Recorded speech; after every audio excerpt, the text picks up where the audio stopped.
صلو علی الحبیب صلی اللہ تعالی علی محمد۔ یاد رہے مدنی چینل پر ٹیلی کاسٹ کیے جانے والے سلسلے مختلف مواقع کے مناظر اور آواز کی مکسنگ کے ساتھ پیش کیے جاتے ہیں۔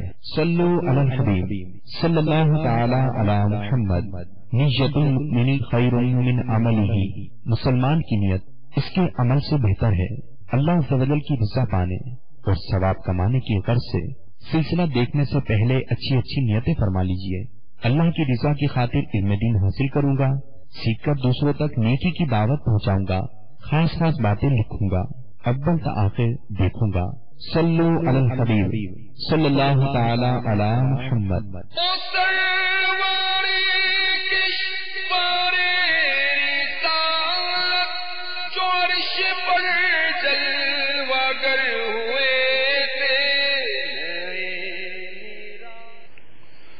الحمد لله رب العالمين والصلاة والسلام على سيد المرسلين أما بعد فأعوذ بالله من الشيطان الرجيم بسم الله الرحمن الرحيم الصلاة والسلام عليك يا رسول الله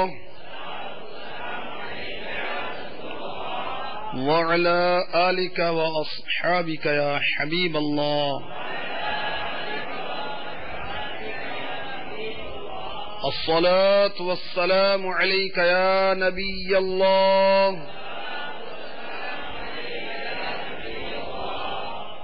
وعلى آلك وأصحابك يا نور الله۔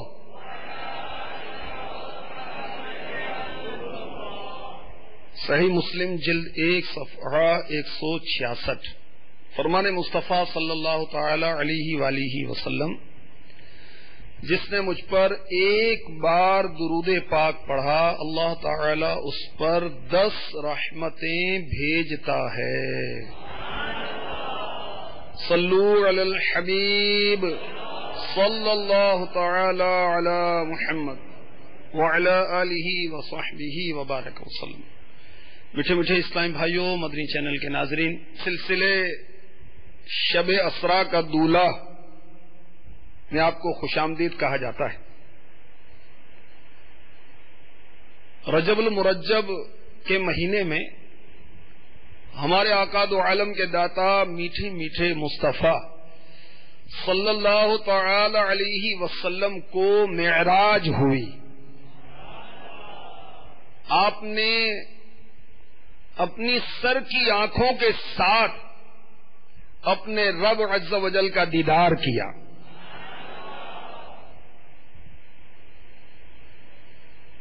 اس سلسلے میں پیارے آقا علیہ الصلوۃ والسلام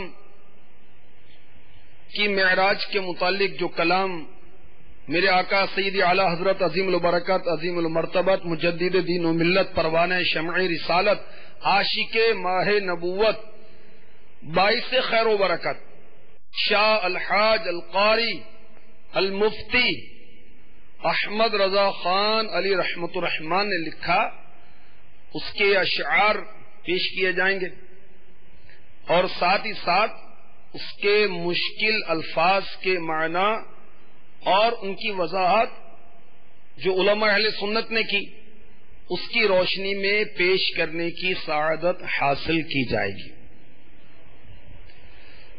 اعلی حضرت رضی اللہ تعالی عنہ کا جو قصیدہ معراجیہ ہے، اس میں 160 یعنی 67 اشعار ہیں۔ اعلی حضرت نے یہ کس موقع پر لکھا، یہ بڑی دلچسپ بات ہے۔ ایک شاعر سید اعلی حضرت عظیم البرکت علی رحمت رب العزت کی خدمت میں حاضر ہوئے۔ نماز ظہر کے بعد کا وقت تھا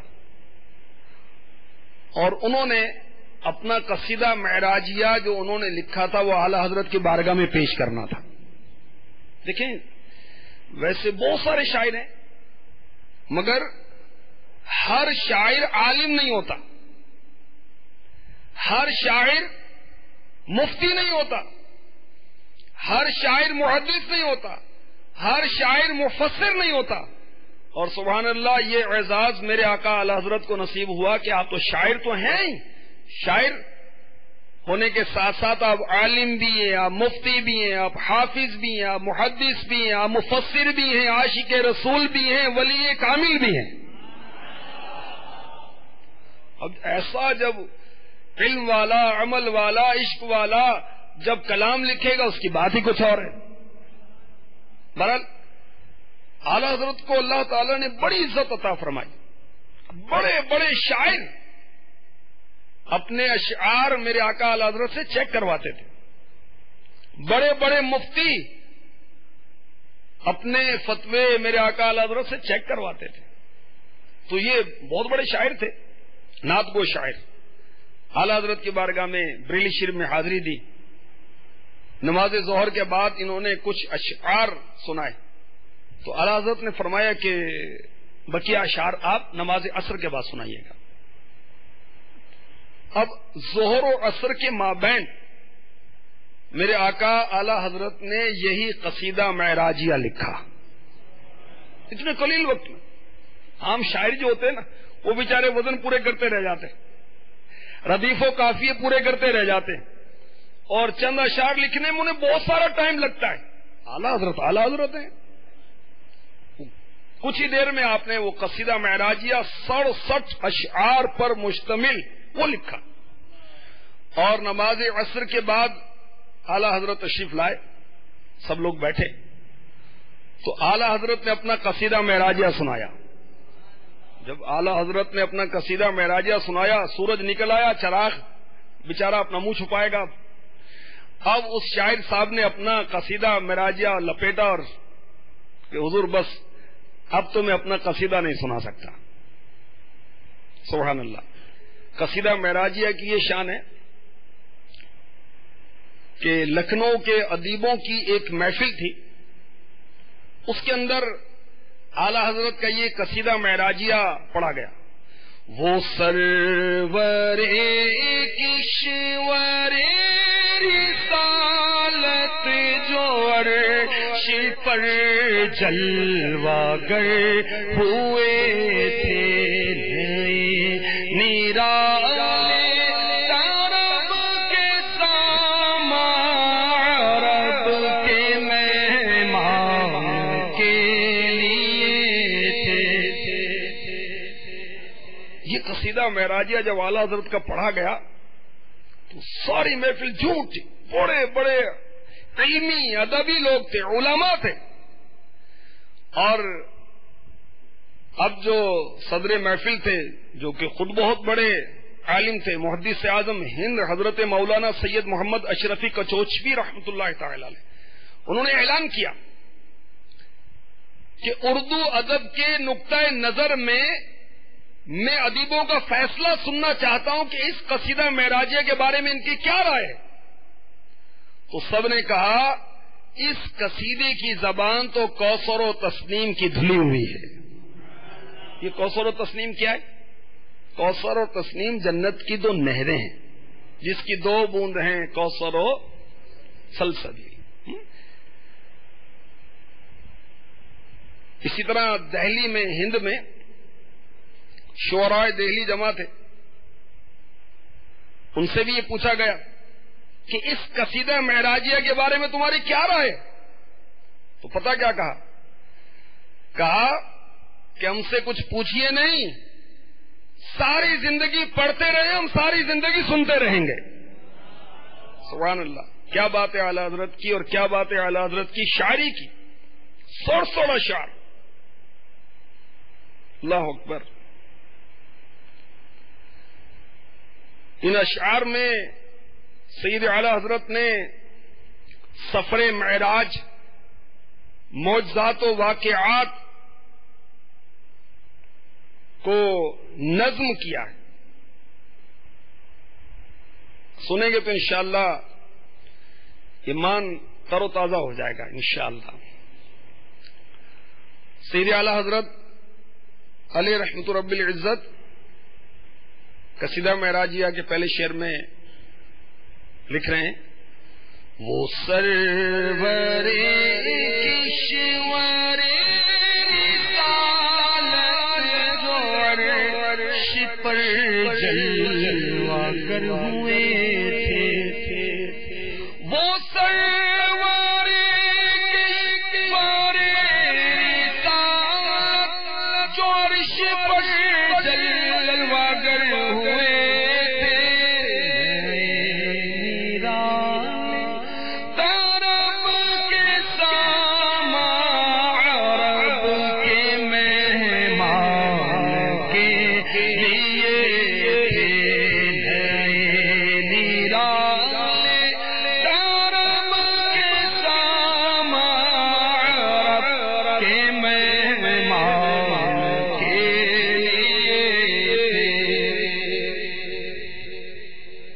سرور،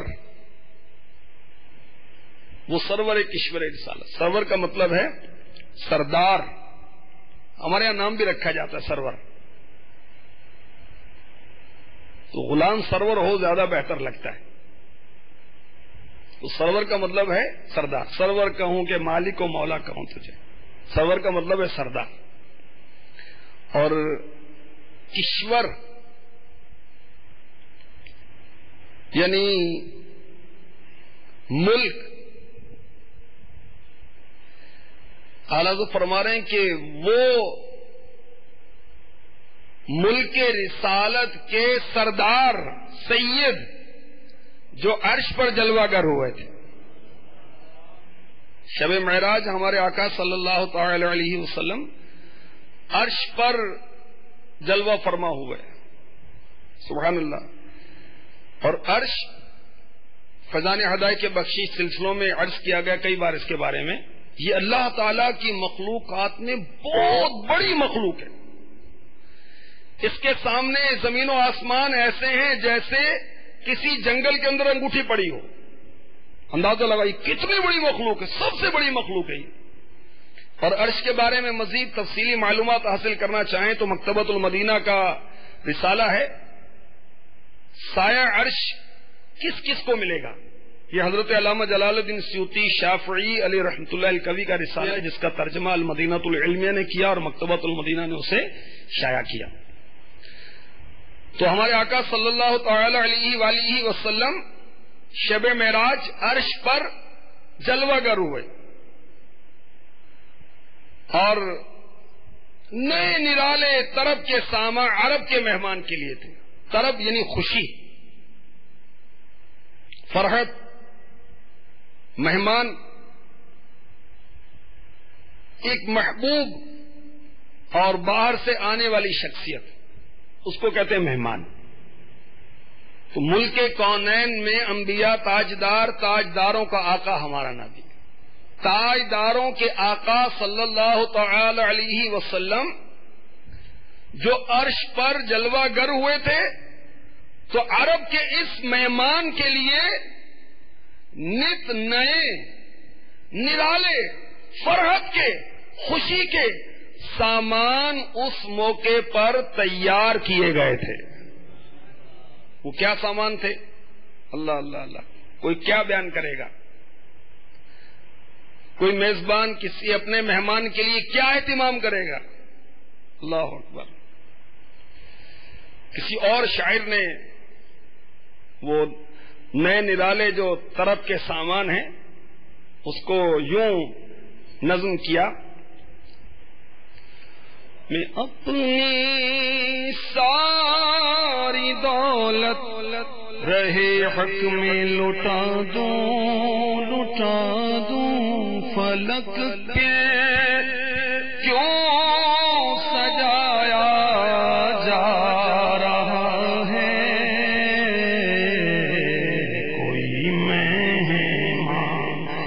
کوئی مہمان بلایا جا رہا ہے. صلو علی الحبیب صلی اللہ تعالی علی محمد.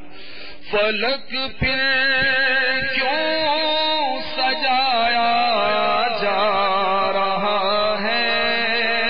اللہ کے محبوب کی آمد پر فلک پھر کیوں سجایا جا رہا ہے.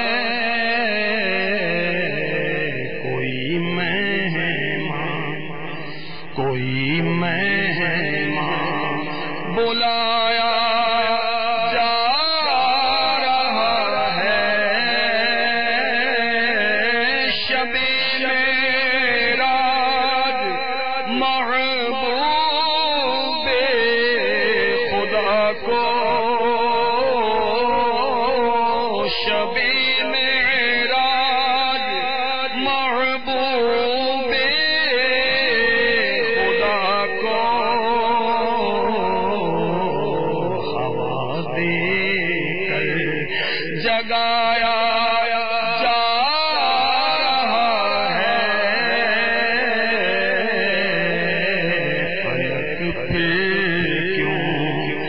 سجایا جا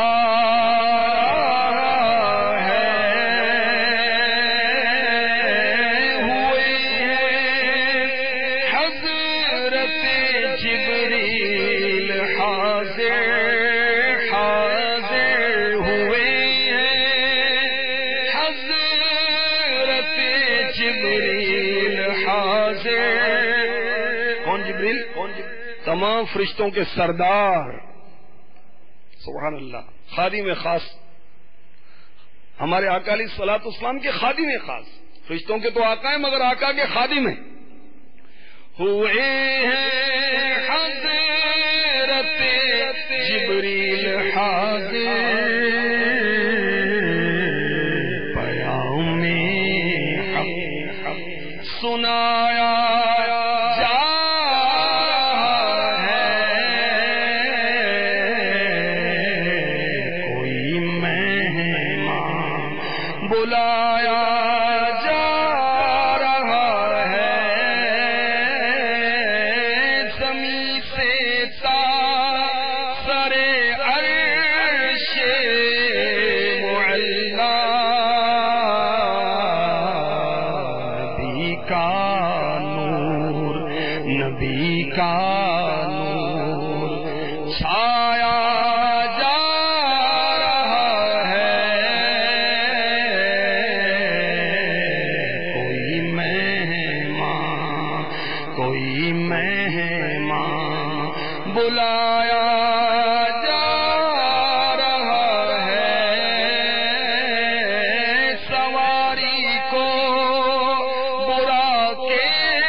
پیارے آقا علیہ الصلوۃ والسلام کے لیے، عرب کے مہمان کے لیے نت نئی وہ خوشی کے سامان تھے۔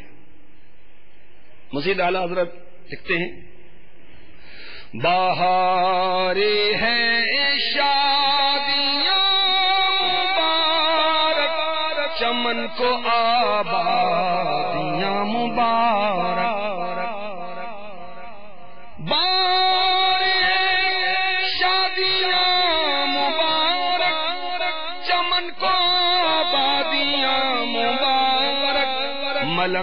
پلک پلک اپنی اپنی لے میں یہ گھر عنادل کا بولتے تھے، ملک پلک اپنی اپنی لے میں یہ گھر عنادل کا بولتے تھے۔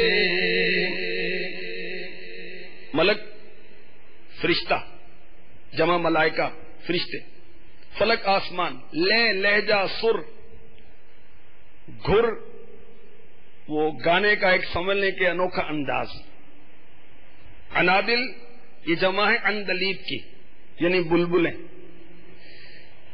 یعنی اعلی حضرت اس کیفیت کو پیش کر رہے ہیں کہ پیارے آقا علیہ الصلوۃ والسلام کو جب معراج ہوئی تو ہر ملک یعنی ہر فرشتہ اور ہر فلک، ہر آسمان اپنی اپنی لے میں، اپنے اپنے انداز میں بلبلوں کی طرح چہچہا رہا تھا، خوش تھا کہ رحمت کی بہار ہے اور چمن کو شادیاں اور آبادیاں مبارک کا وہ ایک سما تھا۔ سبحان اللہ۔ میٹھے میٹھے اسلام بھائیوں، مدنی چینل کے ناظرین، اس معراج میں حکمتیں کیا تھی، اللہ تعالیٰ نے اپنے محبوب کو معراج کرائی، اس میں حکمت کیا ہے، انشاءاللہ عز و جل کل آپ کو اس کے بارے میں مزید عرض کیا جائے گا انشاءاللہ عز و جل۔ اللہ تبارک و تعالی ہمیں معراج مصطفیٰ کی برکتوں سے مالا مال کرے، آمین بجاہ النبی الامین صلی اللہ تعالی علیہ وسلم۔